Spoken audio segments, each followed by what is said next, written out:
जैन सदियों के सुहास वयु के बच्चों की और पढ़ाई भी बहुत अच्छे से चले हुआ सकी। तो आप लोगों को बाल पुष्टाहार की वैकेंसी का नोटिफिकेशन है वो जारी किया गया है, जिसे हम ईसीसी एजुकेटर वैकेंसी बोलते हैं या आंगनवाड़ी शिक्षक भर्ती बोलते हैं।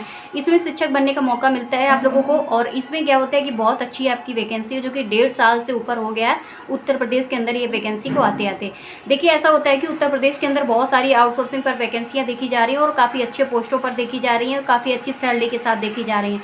अभी बेरोजगारी को कम करने के लिए अच्छा तरीका सरकार ने निकाला है कि किसी भी तरह के आप लोग एग्जाम की अगर तैयारी नहीं कर रहे हो तो आप यहाँ पर फॉर्म अप्लाई करके एक रोजगार पा सकते हो, यानी एक नौकरी आप लोग यहाँ से पा सकते हो। ठीक है, तो यहाँ पर आप लोगों को उत्तर प्रदेश के ऑफिशियल वेबसाइट यानी सरकारी वेबसाइट से आप लोगों को ये वैकेंसी का नोटिफिकेशन मिलेगा, वहीं से आप लोगों को फॉर्म अप्लाई करने को मिलेगा, वहीं से रजिस्ट्रेशन करने को मिलेगा, सारी चीज़ें वहीं पर आप लोगों को मिलेंगे। यानी उत्तर प्रदेश सेवा एजेंट UP.NIC.in की बात मैं कर रही हूँ। अब बात करते हैं ईसीसी एजुकेटर जो वैकेंसी आई इसके लिए क्या क्वालिफिकेशन क्या एज वगैरह होनी चाहिए और कौन कौन से जिलों का नोटिफिकेशन जारी किया गया है। तो आप लोगों के लिए बताती हूँ कौन कौन सा जिला है। तो इसमें आप लोगों को अमेठी जनपद आता है जिसका नोटिफिकेशन जारी किया गया है। लास्ट डेट आप लोगों को 17 जुलाई रहने वाली है। उसके बाद आप लोगों को महाराजगंज की तो 11 जुलाई थी जो कि निकल चुकी है, तो आप लोगों को इसका फॉर्म अप्लाई करने का कोई मकसद ही नहीं है। अब बात करते हैं आप लोगों को ललितपुर जनपद के लिए इसका नोटिफिकेशन चल रहा है, इसका फॉर्म वगैरह अप्लाई हो रहे हैं। आपकी इसकी डेट की लास्ट डेट बताती हूँ तो 14 तारीख इसकी लास्ट डेट रहने वाली है, यानी 14 जुलाई इसकी अंतिम तिथि रहेगी। उसके बाद बात करते हैं आप लोगों को और जो कौन सा जनपद है, तो इसमें आप लोगों को जनपद आता है कुशीनगर। कुशीनगर से आप आते हो तो इसके लिए अंतिम तिथि है 15/7/2026 रहने वाली है।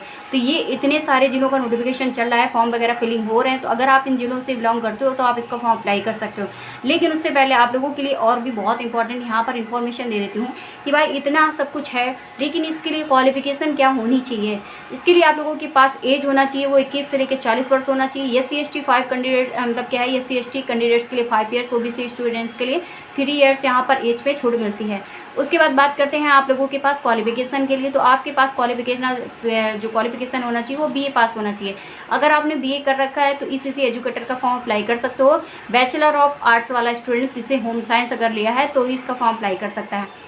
अब बात करते हैं अगर आपने होम साइंस से इसका क्वालिफिकेशन नहीं कर रखी, ग्रेजुएशन नहीं कर रखा है, तो क्या हमारे पास कोई एक्स्ट्रा चीज़ें होनी चाहिए जिसकी वजह से हम इसका फॉर्म अप्लाई कर पाएँ। तो हाँ, आप लोगों के पास एक और चीज़ होनी चाहिए। जैसे आप लोगों ने CT वगैरह किया है, ये भी एक तरह का डिप्लोमा होता है। ECCE अगर आपने किया है तो भी इसका फॉर्म अप्लाई कर सकते हो।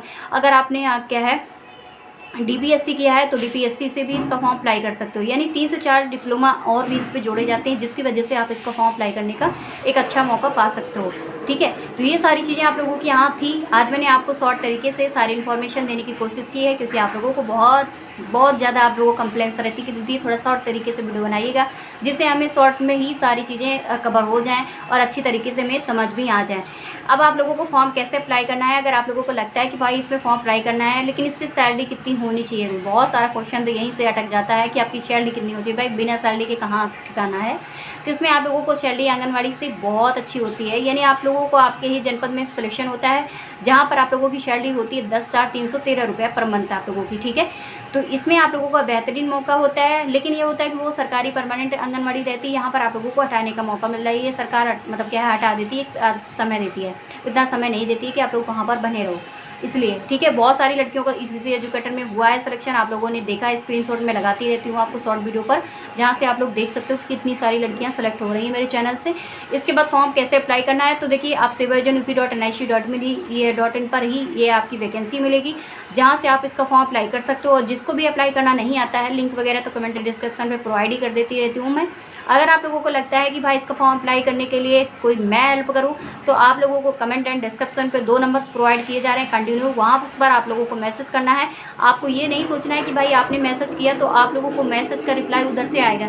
रिप्लाई तभी आएगा जब आप लोगों का फॉर्म वो अप्लाई करेंगे। ठीक है, तो रिप्लाई जब अप्लाई, ठीक है, ये चीज़ को ध्यान रखना है क्योंकि बहुत सारे वहाँ पर फॉर्म होता है, बहुत सारे काम होते हैं हम लोगों के पास।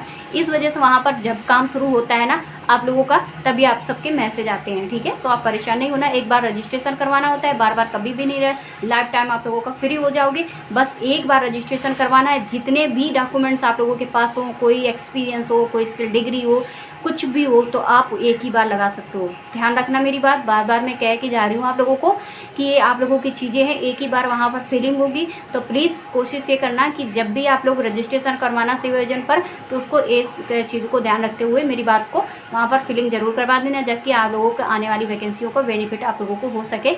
लाइफ में किसी भी टाइम आप लोग इसका बेनिफिट उठा सको। ठीक है, मिलते हैं नेक्स्ट वीडियो पर आप लोग।